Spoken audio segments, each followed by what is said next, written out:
स्वागत है दोस्तों आप सभी का फिर से एक नई वीडियो में। दोस्तों आज की इस वीडियो में हम लोग देखने वाले हैं जेक झारखंड अधिविद्य परिषद क्लास 11 हाफ ईयरली एग्जामिनेशन 2024-25 का। ठीक है, यानी कि दोस्तों आपका जो 4 अक्टूबर को ठीक है हाफ ईयरली एग्जाम होने वाला है, उसका दोस्तों हम लोग जो है इंग्लिश का viral MCQ the most important MCQ देखने वाले हैं, जो दोस्तों आपके एग्जाम में डायरेक्टली पूछा जाएगा। ठीक है, आप दोस्तों वीडियो को अंत तक देखिए, बहुत ही मोस्ट इंपोर्टेंट वीडियो है और वीडियो में दोस्तों एक सरप्राइज भी जो आपको मैं बताऊंगा। ठीक है, तो सारा जानकारी आपको वीडियो में मिलेगा, वीडियो को अंत तक देखिए।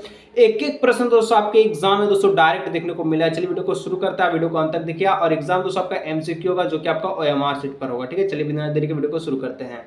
तो चलिए दोस्तों बिना देरी के वीडियो को शुरू करते हैं। ठीक है, वीडियो को दोस्तों आप अंत तक जरूर से जरूर देखिए। ठीक है दोस्तों, यहाँ पर आप लोग देख रहे हैं सर ये आपका 6 नंबर का प्रश्न कैसे स्टार्ट हो गया, इससे भी पहले का प्रश्न। ठीक है, इससे पहले दोस्तों आपका क्या है, तो इससे पहले आपका जो है पेसेज है। ठीक है, पेसेज आपको 5 नंबर का एग्जाम में पूछेगा। ठीक है, हाफ ईयरली एग्जाम देने जाएगा 4 अक्टूबर को, तो इसी प्रकार का पैटर्न रहेगा। सबसे पहले का आपका पेसेज रहेगा जो कि आपका 5 नंबर का रहेगा। ठीक है, 5 नंबर का पेसेज को पढ़ना और 5 नंबर का आंसर का जवाब देना है। ठीक है, तो दोस्तों यहाँ पर मैं पेसेज नहीं बताऊंगा, इसलिए नहीं बताऊंगा कि पेसेज आप खुद से भी बना सकते हैं। ठीक है, अब ये नहीं बनाएंगे तो क्या बनाएंगे। ठीक है, तो मैं डायरेक्टली दोस्तों इसका जो है 6 नंबर से स्टार्ट करूंगा। 6 नंबर से आपका राइटिंग सेक्शन होगा। ठीक है, और इसी में आपका जो है बुक का प्रश्न रहेगा। ठीक है, तो very very most important all of you. ठीक है, बहुत ही ध्यान से आप लोग देखिएगा। दोस्तों 6 नंबर आपसे प्रश्न जो पूछ रहा है, क्या पूछ रहा है कि ठीक है abbreviation are fairly used to. ठीक है, क्या बोलता है सर, समझ में आता है इंग्लिश किसी को? अरे नहीं समझ में आता तो बोलिए नहीं समझ में आता। ठीक है, इतना डरिए मत। ठीक है, आपको एकदम इंग्लिश का हीरो बना देंगे हम, हीरो। ठीक है, चलिए टेंशन मत लीजिए। ठीक है, पेसेज दोस्तों फिर से बोले इसलिए छोड़े क्योंकि पेसेज दोस्तों आप लोग खुद से बना सकते हैं। अरे पेसेज नहीं बनाए तो क्या बनाइएगा। ठीक है, तो abbreviation are purely used in, यानी मतलब कहता है दोस्तों कि संक्षिप्त कार का स्वतंत्र रूप से उपयोग किया जाता है। फिर से बोल रहा बोर्ड एग्जाम देना है और अच्छा नंबर लाना है दोस्तों, चैनल को सब्सक्राइब कर लीजिए क्योंकि यहाँ से दोस्तों आपको एकदम मस्त तरीका से तैयारी कराया जाएगा। ठीक है दोस्तों, 6 का जो करेक्ट आंसर होगा ऑप्शन नंबर सी हो जाएगा। ठीक है, हमेशा ठीक है संक्षिप्तकरण का स्वतंत्र रूप में उपयोग हम लोग नोट मेकिंग में करते हैं, यानी कि जब भी आप नोट बनाते हैं किसी भी सब्जेक्ट का, फिजिक्स, केमिस्ट्री, बायो या इतिहास, ज्योग्राफी, ठीक है, या फिर हम लोग कहें तो एटीपी, कोई भी सब्जेक्ट है अगर उसका नोट मेकिंग बना रहे तो इसका यूज हम लोग दोस्तों एब्रिविएशन में करते हैं, यानी कि फ्री होकर के। ठीक है, ऑप्शन नंबर सी। चलिए आगे दोस्तों 7 नंबर पूछ रहा है, क्या पूछ रहा है कि विच of the following is not a part of the summary writing. आप दोस्तों बोलता है, क्या बोलता है सर, बोलता है आपसे कि समरी राइटिंग में कौन पार्ट नहीं होगा, यानी समरी राइटिंग जो होता है उसमें यहाँ पर जो 4 ऑप्शन इसमें से कौन सा पार्ट नहीं होगा, आपको पता है? नहीं जानते तब तो बता रहे। ठीक है, देखिए पहला option using your oven words extra word from the text, ठीक है, including main ideas summary wing shorter than the text.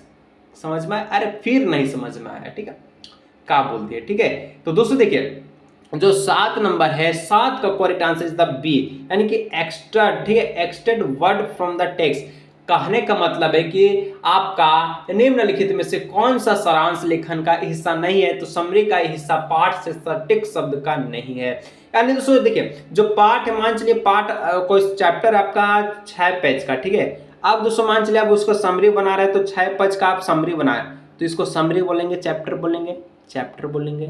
Summary उसी को बोलेंगे जो मेन पॉइंट है, ठीक है, पॉइंट ऑफ व्यू से इंपॉर्टेंट है, उसको लिख दिया है पैराग्राफ में, उसको समरी बोलता है। ठीक है, तो यहाँ पर जो भी एक्स्ट्रा वर्ड होता है जो कि आपका बुक का होता है वो उसको पूरा पूरा नहीं होता। समझिए, जरा सा समझिए। ठीक है, आगे बढ़ते हैं दोस्तों। आगे बढ़ने से पहले कुछ मुलाकातें आपसे बाकी है और आज की इस मुलाकातें को मैं शुरू करता हूँ। ठीक है दोस्तों, देखिए अगर आप लोग SA1, ठीक है, SA1, ठीक है, या फिर दोस्तों आपका बोर्ड एग्जाम जो 2025 होगा, ठीक है, इसके लिए दोस्तों अगर आप लोग, ठीक है, अच्छा नंबर लाना चाहते हैं दोस्तों, आप लिखिए के लिए एकदम मस्त दोस्तों गैस पेपर जो कि जय मां सरस्वती का वंदना करते हुए, ठीक है, गैस पेपर का नाम दोस्तों तहलका गैस पेपर है, जैसे कि मैं आपको स्क्रीन में यहाँ पर शो कर दे रहा हूँ। तीनों दोस्तों स्ट्रीम का अवेलेबल है, आर्ट, साइंस और कॉमर्स तीनों का। ठीक है, गैस पेपर का दोस्तों प्राइस है क्या है मैं आपको बता देता हूँ, क्योंकि दोस्तों आज ही गैस पेपर लॉन्च हुआ है। गैस पेपर का प्राइस आपका कितना था, तो 159 था। ठीक है, लेकिन दोस्तों आज अगर आप बाय करते हैं तो 79 रुपये में आपको मिल जाएगा। ठीक है, गैस पेपर बाय करने के लिए दोस्तों यहाँ पर ये जो व्हाट्सएप है इस पर आप लोग व्हाट्सएप कीजिए और गैस पर आपको व्हाट्सएप पे PDF का फॉर्म मिलेगा।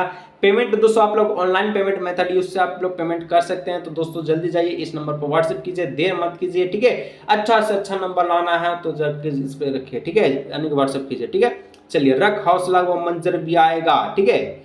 परीक्षार्थी के पास चलकर जीके टॉप मास्टर भी आएगा, तू थक हार करना बैठ, ये मेरे बोर्ड से लड़ने वाले विद्यार्थी, ठीक है। नंबर भी मिलेगा और मिलने का मजा भी आएगा, ठीक है। टेंशन नहीं लेना, एकदम फ्री होकर पढ़िए ना जी। 8 नंबर, what is the written at the beginning of the an article, फिर क्या बोल दिया, समझ में आया नहीं? अरे इसीलिए तो बोलते कि झारखंड जो 24 वेबसाइट है, ये क्या है, ये इसमें हम आर्टिकल लिखने का काम करते हैं। क्या करते हैं? आर्टिकल लिखने का। और आर्टिकल जब हम लिखते हैं तो सबसे पहले क्या लिखते हैं? टाइटल। अभी जैसे कि आप वीडियो देख रहे हैं, ठीक है, अब इस वीडियो में लिखा हुआ होगा जेक बोर्ड क्लास 11, ठीक है, English core half yearly examination, इस प्रकार से टाइटल लिखा। अरे इसी को तो बोलते हैं कि आर्टिकल में सबसे पहले हम लोग टाइटल का प्रयोग करते हैं, ताकि पता तो चले कि आर्टिकल में क्या बता रहा है, ठीक है। टाइटल लिख दिया कि नेपाल में बाढ़ आ गया, ठीक है, और आर्टिकल में बता रहा है कि सिंघारा अच्छा बना, समोसा अच्छा बना, तो ये आर्टिकल बनना ही सर। चलिए 9 नंबर, कहता article are not meant for, मतलब समझें, अरे समझिए, लेख किसके लिए नहीं है? Article are not meant for, दोस्तों जो आर्टिकल ये किसके लिए नहीं है, ये आपसे क्वेश्चंस पूछा गया, ठीक है, सिंपल वे में हम लोग समझे तो, ठीक है। तो दोस्तों आर्टिकल जो है ये किसके लिए नहीं है? तो ये दोस्तों आपसे मैगजीन के लिए नहीं है, ठीक है, मैगजीन के लिए आर्टिकल नहीं है। ये आर्टिकल दोस्तों न्यूज़पेपर के लिए हो जाएगा, लॉ बुक्स और जर्नल्स के लिए हो जाएगा, ठीक है, लेकिन मैगजीन्स के लिए नहीं है। 9 का ऑप्शन नंबर सी, मैगजीन्स, ठीक है। मैगजीन्स बोलते हैं तो यहाँ पर आपका क्या हो जाएगा? पत्रिकाएं, ठीक है। चलिए आगे बढ़ते हैं 10 नंबर, which of the following is the note and the component of the letter to the editor, क्या बोल दिया? बोलता है निम्नलिखित में से कौन से संपादक को पत्र का एक घटना नहीं है, ठीक है। तो 10 का क्या हो जाएगा करेक्ट आंसर? 10 का राइट आंसर हो जाएगा ऑप्शन नंबर ए, टाइटल, ठीक है। लेटर टू एडिटर में टाइटल का प्रयोग नहीं किया जाता है। टाइटल का प्रयोग आर्टिकल लिखते समय प्रयोग करते हैं, जो कि अच्छी तरह से लिखेंगे, ठीक है। आगे बढ़ते इसी प्रकार से 11वां नंबर प्रश्न की ओर, ठीक है। अब 11 नंबर करा, in report writing narration of event is always, ठीक है, रिटन इन, क्या बोल रहा? बोलता है दोस्तों कि रिपोर्ट लेखन में घटना का वर्णन हमेशा किस प्रकार से किया जाता है? ये जो क्वेश्चंस आप लोग देख रहे ना, ये आपका पीछा नहीं छोड़ेगा, ये आपको 12 में भी देखने को मिलेगा, ठीक है। इसमें कहता है, मान चलिए कोई रिपोर्टिंग कर रहा है, ठीक है, कोई मीडिया वाला आ गया, ठीक है। मीडिया वाला कब आता है? जब कोई घटना घट चुका होता है। मान के चलिए घटना घट चुका है, क्या एक एग्जाम्पल मान चलिए किसी का, ठीक है, कोई चोरी हो गया, ठीक है, चोरी हो गया, तो बहुत बड़ा घर में चोरी हो गया, ठीक है। तो चोरी हो तब तो वहां पर मीडिया आया, क्या चोरी हो रहा था तब मीडिया किया? क्या चोरी होने वाला था तब मीडिया किया? नहीं सर, चोरी हो चुका था तब मीडिया किया। हो चुका था, चुका चुकी हम लोग पढ़े थे, आपको पास्ट टेंस में उपयोग किया जाता था, इमीडिएटली पास्ट फॉर्म, ठीक है। देख रहे हैं ना किस प्रकार से मक्खन पढ़ा रहे, इसी प्रकार से पढ़ाते, टेंशन नहीं लेने का, ठीक है। इसी चैनल को सब्सक्राइब कीजिए, ठीक है, गैस पेपर को बाय कीजिए, तो मक्खन तैयारी कीजिए, ठीक है, डरने की कोई बात नहीं है। आगे बढ़ते हैं 12 नंबर, बिसुल्ड, ठीक है, not include this in a report writing, कहता है, क्या कहता है, ठीक है, हमें रिपोर्ट लेखन में डैश को शामिल नहीं करना चाहिए। अरे आप जब रिपोर्ट राइटिंग लिख रहे हैं तो क्या नहीं यूज करेंगे? अरे सर हम लोग पर्सनल कमेंट को नहीं यूज करेंगे, मतलब कहने का मतलब है दोस्तों कि हम लोग पर्सनल कमेंट को क्या करेंगे? यूज नहीं करेंगे। मतलब हम लोग जो कि आप रिपोर्टिंग कर रहे हैं, ठीक है, चोरी वाला हम लोग कहते हैं, ठीक है, मान के चलिए चोरी हो गई किसी भरा घर में, तो वहां पर दोस्तों आप रिपोर्टिंग कर, तो आप बताइएगा कि हम 10,000 रुपये कमाते हैं, ठीक है, हम जा रहे सुतने, ठीक है, हम जा रहे खाने। अरे पर्सनल कमेंट है, काहे इन्वॉल्व करेंगे? सीधा चोरी का मुद्दा दिखाइए ना कि 2,000 का सोना लेगी कि 5,000 का लेगी, 5 लाख का ले गया, ठीक है। चलिए 13 number, many teacher complain about their student days, कई शिक्षक अपने छात्र के बारे में शिकायत करते हैं कि वे डैश दिन बिताते हैं। दोस्तों भरिए, डेट भरेंगे, दिस भरेंगे, ठीक है, दिस भरेंगे या फिर दोस भरेंगे? तो दोस्तों यहाँ पर 13 नंबर में हम लोग भरेंगे दिस डेज, ठीक है। आगे बढ़ते हैं, ठीक है, ऑप्शन नंबर बी वाला, ठीक है। 14 नंबर, Ravi is not at home, he dash out playing football, मतलब कहता है कि रवि अपने घर पर है? नहीं है सर, रवि अपने घर पर नहीं है, क्या खेल रहा है? तो फुटबॉल खेल रहा है। अरे खेल रहा तो इज एम आर वाज किसका प्रयोग करेंगे आप? हम लोग करेंगे इज का प्रयोग करेंगे। अरे फुटबॉल तो खेल रहा है ना सर, इज का प्रयोग करेंगे, ठीक है। आगे बढ़ते हैं 15, if I were you dash, ठीक है, if I were you I dash not do it. ठीक है, यहाँ कहने का मतलब दोस्तों, अगर मैं तुम होते तो मैं यह नहीं करता, मतलब तुम होता तो मैं यही नहीं करता। अरे तुम होता तब तो मैं नहीं करता, यानी कि बोल्ड हम लोग भरेंगे। ठीक है, ऑप्शन नंबर सी। आगे बढ़ते हैं 16 नंबर दोस्तों, जो ग्रामेटिकली करेक्ट सेंटेंस जो दिख रहा है ना, जंबल वर्ड, ये दोस्तों एग्जाम में आपका पीछा नहीं छोड़ेगा। ठीक है, बोर्ड एग्जाम ये 100% टपकेगा।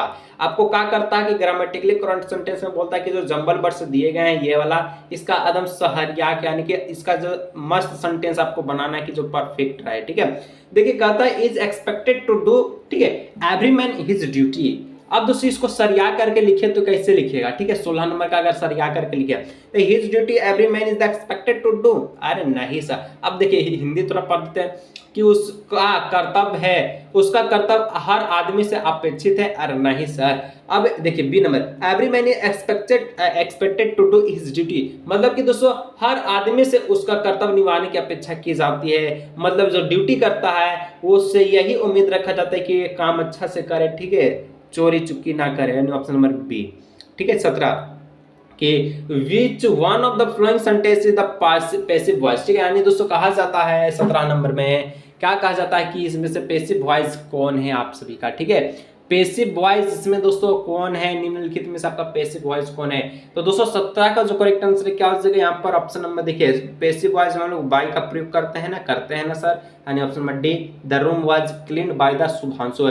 रूम किसके द्वारा क्लीन किया गया? सुधांशु के द्वारा। अरे जहां द्वारा दिखे, द्वारा, ठीक है, द्वारिका कृष्ण हरे। ठीक है, जहां पर द्वारिका दिखे, बोलिए कि यही तो है करेक्ट आंसर। ठीक है, चलिए आगे बढ़ते हैं। ठीक है, चलिए 18 number, the correct passive voice of the, ठीक है, लाइब्रेरियन गेव मी बुक। क्या बोलता है कि लाइब्रेरियन मुझे किताब दे। ठीक है, इसका सही निकाल यानी कि पैसिव वॉइस का हो जाएगा। ठीक है, 18 का ढूंढिए क्या होगा, ढूंढिए इसको। ठीक है, 18 का बोलिएगा सर यहाँ पर 2 गो में बाई दिख रहा, 3 गो में 1 गो 2 गो 3 गो। ठीक है, 3 गो में बाई दिख रहा, कौन वाला होगा? तो यहाँ पर पहला ऑप्शन हो जाएगा। ठीक है, पहला ऑप्शन है कि I was given a book by the librarian. ठीक है, मुझे लाइब्रेरियन ने एक किताब दी, ये passive voice the correct answer. ठीक है, आगे बढ़ते हैं दोस्तों 19 नंबर, what were the children taught at the village school, मतलब कहता है गांव के स्कूल में बच्चों को क्या पढ़ाया जाता है? तो गांव के स्कूल में बच्चे को क्या पढ़ाया जाता है, क्या आपको पता है? आप भी तो पढ़े होंगे, हम भी तो पढ़े थे। गांव के स्कूल में बच्चे को पढ़ाया जाता है प्रेयर, प्रार्थना। ठीक है, चलिए आगे बढ़ते हैं। ठीक है, आगे बढ़ते हैं दोस्तों 20 नंबर दोस्तों कहा जाता है कि what would the author grandmother feed the sparrow with, आ गया बुक से एंटर कर गया। ठीक है, 20 नंबर की लेखक की दादी गौरैया को क्या खिलाती थी? Bread, meet. अरे मीट मछली कौन खाएगा सर?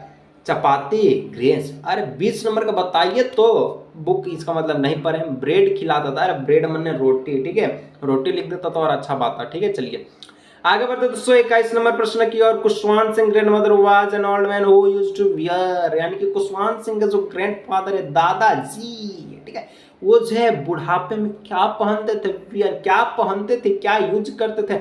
बिग टर्बन यूज करते थे, बड़का पगड़ी यूज करते थे। ठीक है, इसके बाद 22 नंबर, the length of the wave walker was, यानी वेव वोल्कर का लेंथ, लंबाई कितना था बताइए? अरे कुछ तो जवाब दीजिए इसका। बोलिए सर ना 23 मीटर होगा, 23 मीटर होगा। ठीक है दोस्तों, देखिए अभी तक हम लोग कितना प्रश्न को देखा? 22 प्रश्न को। ठीक है, अगर दोस्तों इसी प्रकार का अगर आप लोग सपोर्ट बनाए रखते हैं, ठीक है, सपोर्ट बनाए रखते हैं, दोस्तों हम लोग आगे भी प्रश्न को देखेंगे। उससे पहले फिर से बोल रहे हैं, अगर आप लोग दोस्तों क्लास 11 के विद्यार्थी हैं, आर्ट्स कॉमर्स साइंस तीनों स्ट्रीम के, ठीक है, आपके लिए सबसे बेहतरीन गेस्ट पेपर हो गया, आ चुका है, लॉन्च हो चुका है। अभी दोस्तों आपका क्या है, तो आपका ऑफर में चल रहा 50% ऑफ में। ठीक है, प्राइस इसका दोस्तों अभी के लिए फिलहाल दोस्तों 79 रुपया। ठीक है, अगर दोस्तों बाद में इसको खरीदेंगे तो आपका यही दुगना हो जाएगा। अगर खरीदना चाहते तो इस नंबर पर दोस्तों आपको व्हाट्सअप करना, व्हाट्सअप करने के बाद दोस्तों किसी भी प्रकार का ऑनलाइन में पेमेंट मेथड को पे करके आप व्हाट्सएप पे ही पीडीएफ को फॉर्म में केस को ले सकते हैं, जो कि एकदम मस्त क्वालिटी में है। ठीक है, तो चलिए दोस्तों आज के इस वीडियो का ये रखता है, नीचे कमेंट में एकदम कमेंट से भर दीजिए, पार्ट 2 का वीडियो लेकर आइए। चलिए आज